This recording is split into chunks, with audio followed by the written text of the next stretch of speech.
Salut et bienvenue dans le chapitre des algorithmes. Dans cette vidéo, on va faire connaissance avec une nouvelle, même deux nouvelles types de variables. Il s'agit des tableaux et des listes. Alors ne t'inquiète pas, on va illustrer tout ça avec des exemples. Allez, on est parti.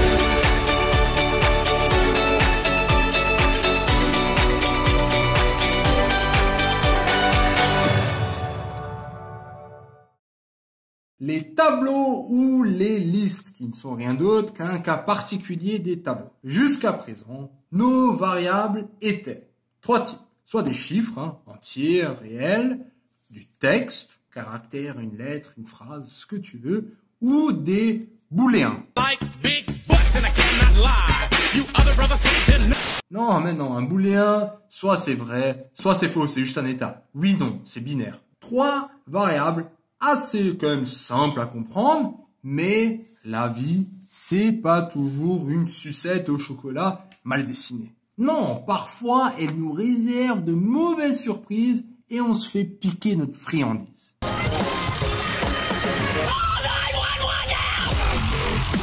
Fais connaissance avec les listes. Alors, une liste, c'est quoi? C'est vraiment une liste. En gros, tu as plusieurs caractères, donc là on voit bien que c'est des lettres, donc c'est des caractères, A, B, C, D, E, F, ils sont partagés et ils sont rangés de manière à ce que ce soit une liste en fait. Rien de plus compliqué que ça.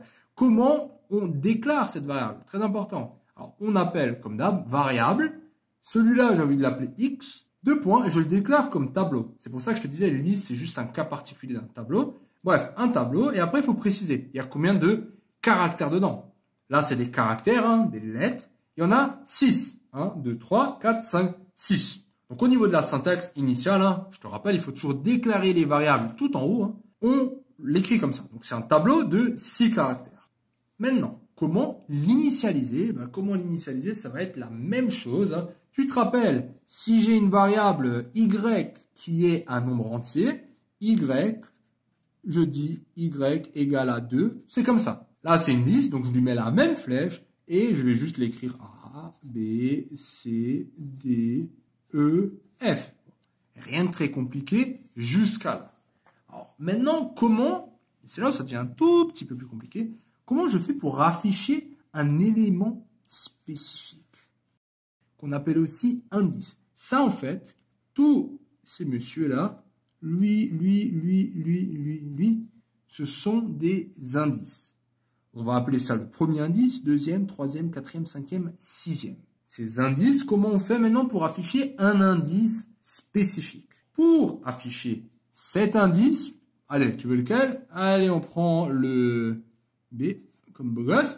Pour afficher l'indice B, on écrit, alors, très important, afficher, ça c'est bien pour que ça sorte sur l'écran de l'utilisateur, afficher. Et là, tu vas écrire ta variable X, on parle bien du tableau, sauf que il faut préciser l'indice. Alors B, c'est 1, 2, c'est le deuxième. Et ça s'écrit entre crochets. X2. Si tu dis afficher X2, alors sans le point, afficher X2, tu vas avoir sur l'écran de ton ordi, tu vas avoir le caractère B. Donc si tu lui dis afficher X, 6, tu vas avoir F, et si tu lui dis afficher X, 7, tu vas avoir une erreur. Exactement. Bon, petite question, allez, un tout petit peu... allez, elle fait intervenir plusieurs notions. Comment on fait pour afficher tous les éléments? Alors, tu vas me dire, oui, alors c'est X1, X2, X3, donc exactement comme ça, jusqu'à X6, c'est vrai. Et maintenant, comment le faire de manière automatique? Tu vas utiliser, tu vois, on va faire une répétition pour début de la boucle et fin pour. Nous, ce qu'on veut, c'est faire quoi? Qu'est-ce qu'on va répéter? C'est cette notion d'afficher. Afficher X. Sauf que là, on aimerait bien que ce soit 1, 2, 3, 4, 5, 6. On va répéter 6 fois. Donc là, on va faire partir notre variable I qui va de 1 jusqu'à 6. Et ce i-là, c'est lui qu'on va afficher. Tu comprends? Donc on a le pour, Lui, il va aller 1, il fait ça. 2, il fait ça. 3, il fait ça. 4, il fait ça. Voilà. Donc, on va bien avoir sur l'écran 1, 2, X1, X2, X3. Donc, on va avoir A, B, C, D, E, F. Voilà les 6 caractères. Alors, ça, c'est juste une petite notion hein, parce que souvent, on va utiliser les boucles soit pour afficher, soit pour remplir la liste. Si c'est pour remplir, on va utiliser quoi? Ce serait quoi? Ce serait pas afficher, ce serait lire. Passons au tableau. Alors, les tableaux, souvent, paraissent un peu compliqués, mais je sens que toi, tu as du potentiel. Et comme tout beau gosse qui se respecte, il faut maîtriser les tableaux.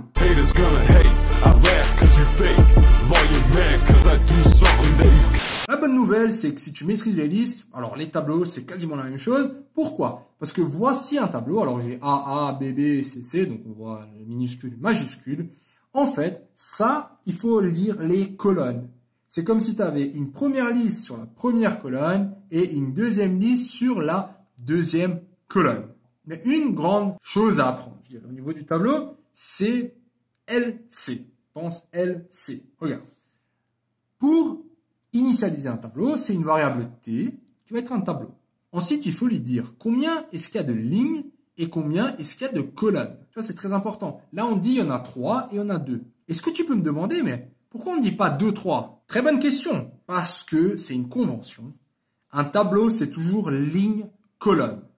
Ah, c'est un peu chiant. Donc, pour maintenant retenir LC, t'as qu'à dire que c'est, vu que c'est chiant, c'est le connard. Ouais, ça, je pense, c'est un truc, tu vas bien t'en souvenir. Donc, tableau, LC, ligne, colonne. Ça, je dirais que c'est la chose la plus difficile. Parce que, ensuite, il faut juste savoir remplir un tableau. Donc, remplir un tableau, ça va être le même système. Ça va être T, je lui mets dedans un tableau. Parce que je t'ai dit, c'est qu'un tableau, c'est rien d'autre que 2 listes. Donc, ce que tu vas faire, tu vas lui rentrer 2 listes. Tu sais déjà comment rentrer une liste. Maintenant, il faut rentrer 2. Alors, les listes, on a quoi? On a la première liste qui fait A, B, C. Et la deuxième qui fait A, B, C. Donc, première liste, on va l'écrire là. A, B, C. Bim. Ça, c'est la première liste. Ensuite, on met une séparation, donc une virgule, et on rentre la deuxième. A, B, C. Tout bêtement. Donc, un tableau, 2 listes. On rentre la première, on rentre la deuxième. Comme d'habitude, T. Alors, ce qui est juste un tout petit peu différent, comme je t'ai dit, c'est vraiment au niveau de l'initialisation. Il faut garder cette convention ligne-colonne, LC. Allez, on va finir par un petit entraînement. Si j'ai ce tableau que je viens de voir, qu'est-ce que je vois?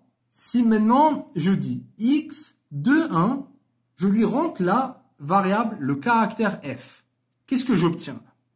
X, 2, 1, je lui rentre le caractère f. Qu'est-ce que je te dis? Le truc le plus difficile, ça va être de comprendre. Ça veut dire quoi? Ça veut dire l'élément 2, 1. Alors, 2, 1, L, c'est le... Allez, bip. Donc, ligne, c'est 2. 1, 2. Et colonne, c'est 1. Donc, B. Donc, en fait, ce qu'on est en train de faire là, on est en train de remplacer le B par F. Donc, lui, c'est ciao. Maintenant, c'est F. À ce stade-là, j'ai 7. J'ai ce tableau. Ouais. Ensuite, 3, 2. Donc, ligne, 3. 1, 2, 3. Tu vois, LC, 1, 2, 3, 2. Tac. Là, le C, je le remplace par O. Ça, c'est aussi une variable du tableau. Ça, c'est quoi? 1, 1. 1, 1, c'est A. Donc, ça, c'est égal à A. Donc, ce C devient un A. Et, dernière manipulation, 2, 2. Alors, 2, 2, 2, 2. Le B devient 2. Donc, à la fin, voilà. Qu'est-ce qu'on remarque? Que, non, voilà, exactement. Là, il y a une erreur. Il y a une erreur. Pourquoi? Pourquoi? Parce que ça, c'est un tableau de caractères. Il y a du texte là-dedans. Ça, c'est que du texte. Et je viens de rentrer un nombre dans le texte. Bim, erreur. Ok? Donc ça, maintenant, je sais que tu as bien compris, LC. Par contre, ne te fais pas avoir sur les trucs basiques, il faut jamais mélanger les genres. Quand on rentre du texte, il faut qu'il y ait ces guillemets. Donc, ce que j'aurais le droit de faire, c'est de rentrer le 2 comme ça. Si je mets ces guillemets, je rentre si tu veux, le caractère 2. Là, j'obtiendrai bien ça. Mais si je mets pas le caractère, si je mets pas ces guillemets, je mets juste 2, je vais obtenir une erreur. Donc, fais juste gaffe à cette dernière petite subtilité que je voulais encore te donner. Alors, si maintenant, tu as envie de t'amuser, j'ai un petit challenge pour toi. Comment tu ferais pour afficher, comme avant on l'a fait pour la liste, cette fois-ci la deuxième colonne. Allez, ça, je te laisse faire. Voilà, félicitations d'être arrivé jusqu'au bout de cette vidéo. Cette vidéo t'a plu? Ça tombe bien, il y en a encore. Sur matrix.fr, tu peux non seulement télécharger le résumé de cette vidéo, mais aussi retrouver tout ton programme avec plein d'exercices corrigés étape par étape. Tu peux aussi défier tes amis dans des jeux et te mesurer à la communauté Matrix pour gagner un cadeau tous les mois. On se retrouve sur matrix.fr.